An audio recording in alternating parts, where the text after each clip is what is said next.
Lighting can be one of the hardest elements to master when animating with stop motion, and it's a big factor in determining how enjoyable a video is to watch, so getting it right is pretty important. So in this tutorial, I'm going to show you how to properly light your scene to make every video look great. So first, you're going to need to turn off any overhead lights and make sure there's no natural light from outside coming into the room. Overhead lights create a lot of shadows, and natural light always changes, which causes a lot of flicker. I tried animating super fast outside to see if I can get rid of any flicker, but the lighting was still really bad.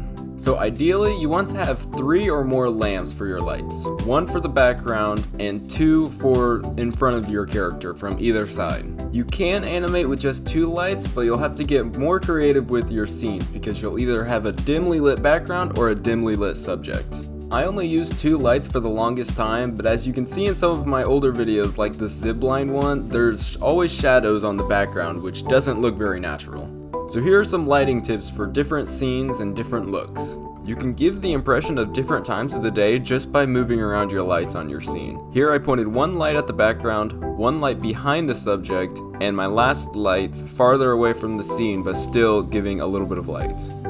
This makes it look like morning with the sun rising behind the character. By keeping 1 light on the background and taking both lights in front of the character on either side, you can give the impression of daytime. What I also did here was change the white balance to a warmer color. To make it evening, I put a little bit less light on the background and point both of my subject lights down to in front of my character.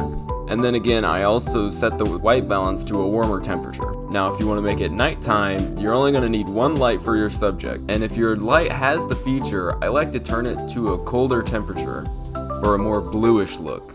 And for the white balance on my camera, I also choose a cooler temperature. Now, if you have a scene that's supposed to be indoors, you want to have at least 1 light from above and any lights coming in through the windows. I didn't record any of this, but I did take some pictures for examples to give you some ideas. So rearrange your lights and experiment with the white balance to find the perfect picture. The best way to learn how to light your scene is to just experiment and try it out. Buy some lamps, set up a workspace somewhere dark, and just take some pictures. If you're wondering what types of lamps to buy, it really doesn't matter as long as it's something you can adjust and turn off and on.